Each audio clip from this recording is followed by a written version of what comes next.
হরে কৃষ্ণ। সেই ভগবানের কথা কিছু বলার চেষ্টা করছি। অনন্ত জন্ম ধরে আমাদের মন তো ময়লাই, তারই জন্য শাস্ত্র বলে চলেছে যে অন্তঃকরণের শুদ্ধি খুব দরকার। তাই এই মনকে শুদ্ধিকরণ করতে হবে, কারণ শরীর তো নোংরা আমাদের বটেই, কিন্তু মন তার থেকে অনন্ত গুণ বেশি ময়লা। তাই এই মনের শোধন খুব জরুরি।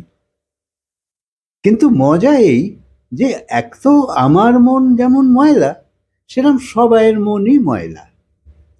কারণ আমরা মাইক জগতের লোক, সংসারের লোক।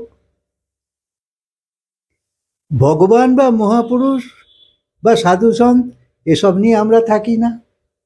আমরা সংসারে চাওয়া পাওয়া এসবেতেই মত্ত আছি। তাই আমাদের সঙ্গ সব এইসবই। তাই আমিও, আমার মনও ময়লা, আবার যাদের সঙ্গে মিশছি তাদের তাদের মনও ময়লা। তো এখানে ভালো হবার সুযোগ কোথায়? মন শুদ্ধিকরণের সুযোগ কোথায়? তো এই অন্তঃকরণকে একটা নোংরা কাপড় মনে করো। তাকে যদি শুদ্ধ জলে ধুলে তবেই তো পরিষ্কার হবে।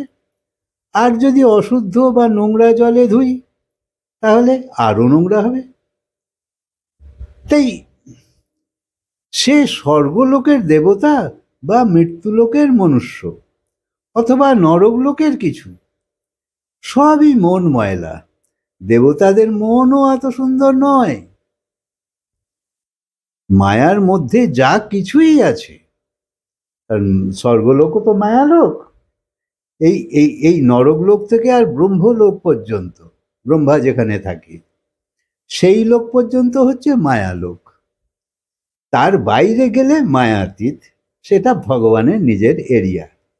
সেইখানে সব গুণাতীত, সেখানে অশুদ্ধতা নেই। তাই স্বর্গলোকও এই মধ্যে পড়ে গেল। তাই স্বর্গলোকও পরিষ্কার নয়। এই মায়ার মধ্যে যা কিছুই আছে তার সঙ্গেই আমাদের অ্যাটাচমেন্ট, তো নোংরা তো হবেই। সেই জন্য আমাদের পরিষ্কার হবার সুযোগ নেই। তাই গীতায় ভগবান বলছে যে সব ধর্ম ছেড়ে দাও, দিয়ে আমার স্মরণে এসো। সব ধর্ম যদি তুমি না ছাড়ো, অর্থাৎ তুমি খালি যা করতে চাইছো এইগুলি হচ্ছে তোমার ধর্ম, তুমি ভাবছো এটা করা উচিত, এটা করা উচিত, এই করতে হবে, ওই করতে হবে, ওই করতে হবে, কিন্তু ভগবান বলছে সব ছাড়ো। কিন্তু মজা এই যে ধর্ম ছাড়লে তো পাপ লেগে যাবে, এই আমি ধর্ম ছেড়ে দিই। তখন ভগবান বলছে যে ধর্ম ছাড়লে পাপ লেগে গেলে সব পাপ আমি তোমাকে বাঁচাবো, তোমাকে সব পাপ থেকেই মুক্ত করব। মজা এই যে ভগবান যদি আমায় শুধু পাপ থেকেই মুক্ত করে তাহলে তো পুণ্য রয়ে যাবে। আর পুণ্য মানেই কি ভালো ফল পাবার লোভ। হ্যাঁ, তাই ভালো ফল পাওয়ার লোভ যদি হয় তাহলে তো আমি সংসারে বন্ধনেই থাকবো, তাহলেই বা কি লাভ? তাই পুণ্য থাকলেও তো আমাকে 84 লক্ষ শরীরে ঘুরতে হবে, কারণ সবসময় ভাববো আমি ভালো ফল পাবো, আমি ভালো ফল পাবো। তো মুক্ত কি করে হবে? তখন ভগবান বলল সর্ব পাপে ভ। তাই ভগবান তার, কিন্তু ভগবানের তো বলা উচিত পাপ এবং পুণ্য উভয়েই আমি নিয়ে নেব, সব নিয়ে নেব, তবেই তো জীব মুক্ত হবে। কিন্তু বেদ বলছে ভগবান পাপ এবং পুণ্য উভয়েই থেকে তোমায় মুক্ত করবে, এটা নিশ্চিত। সমস্ত পাপ অর্থে উভয়ই, সেই জন্য শুধু পাপ নয়, পুণ্য, বেদ বলছে। তে যদি মন্দ করো তাহলেও তো তুমি স্বর্গে গিয়ে পচবে। এই পুণ্য করো, আর মন্দ যদি করো নরকে গিয়ে পচবে। তে বেদে পুণ্য এবং পাপ উভয়েই, উভয়কেই বন্ধনকারক মানা হয়েছে, এবং সমস্ত পাপ, সমস্ত কিছু পাপেরই শ্রেণীভুক্ত মানা হয়েছে। তাই সত্যগুণ কর্ম পূর্ণ হলেও বন্ধনকারক। তাই ভালো এবং মন্দ দুটোকেই ছেড়ে কেবল ভগবান এবং মহাপুরুষের সঙ্গ করলে তুমি গুণাতীত হবে।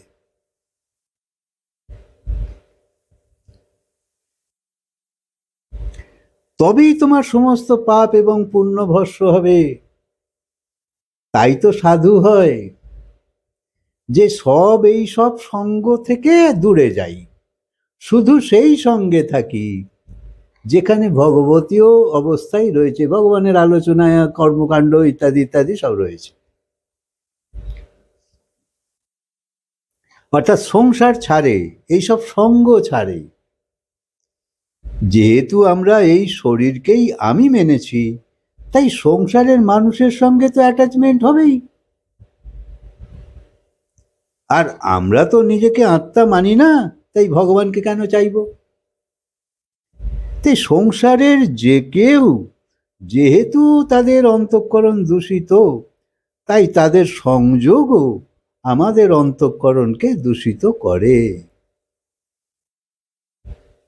তাই অন্তঃকরণকে শুদ্ধ করতে গেলে শুদ্ধ বস্তুর সঙ্গে সম্পর্কে আসতে হবে। তাই হরি, গুরু, মহাপুরুষ, শাস্ত্র, সৎসঙ্গ এরাই শুধু শুদ্ধ। তাই ব্রহ্মলোক পর্যন্ত যেসব দেবী আছে, দেবতা আছে, সব মায়ার আন্ডারে। তাই এদের সঙ্গেও অ্যাটাচমেন্ট নয়। তাই পাপ মানে 3 গুণ এবং এদের সম্পর্কিত যা কিছু সব দূষিত, তাকে পাপ বলে। তাই আমরা অনন্ত জন্ম ধরে মাইক জগতের সঙ্গেই জুড়ে আছি, কেননা আমরা নিজেকে এই দেহ মেনে নিয়েছি।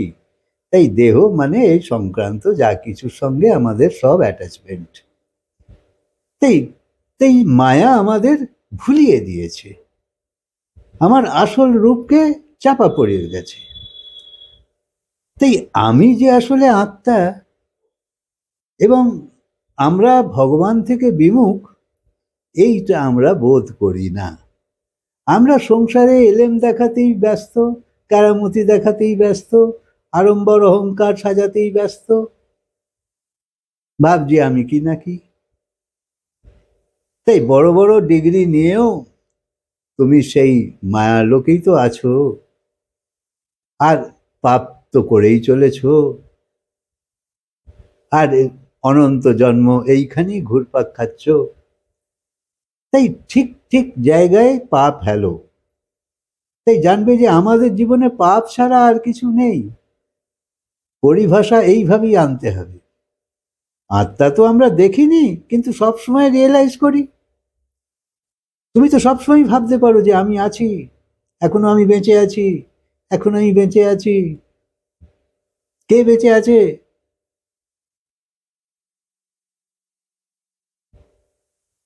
সব সময় আমি যা ভাবছি কেউ নিশ্চয়ই জানতে পারছে। দিনভর সবাইকে দেখছো, কারোর প্রতি শুভকামনা, আবার কাউকে অপছন্দও করছি, কিন্তু আমার কনফিডেন্স আছে যে কেউ জানছে না, কেউ বুঝছে না।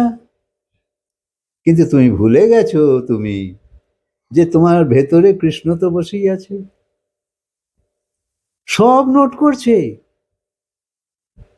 তো তুমি আস্তিক কোথায় রইলে? নাস্তিক তো হয়েই যাচ্ছ।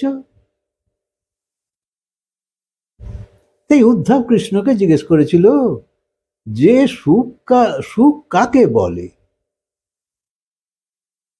তাই যখন সংসারের সুখ এবং সংসারের দুঃখ, যখন দুটোই দুঃখ মনে হবে, জানবে তাকেই আসলে সুখ বলে।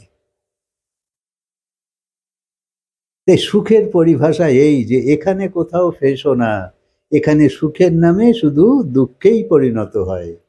আর এই বোধ আমাদের সবাইরই আছে, অভিজ্ঞতা সবাইরই আছে। তাই তুমি সুখের দিকে গেলেও তো তুমি দুঃখী হয়ে যাবে। ভালো করে ভেবে দেখো। কথা আজকে বিরাম দিই। হরে কৃষ্ণ। আবার বলবো।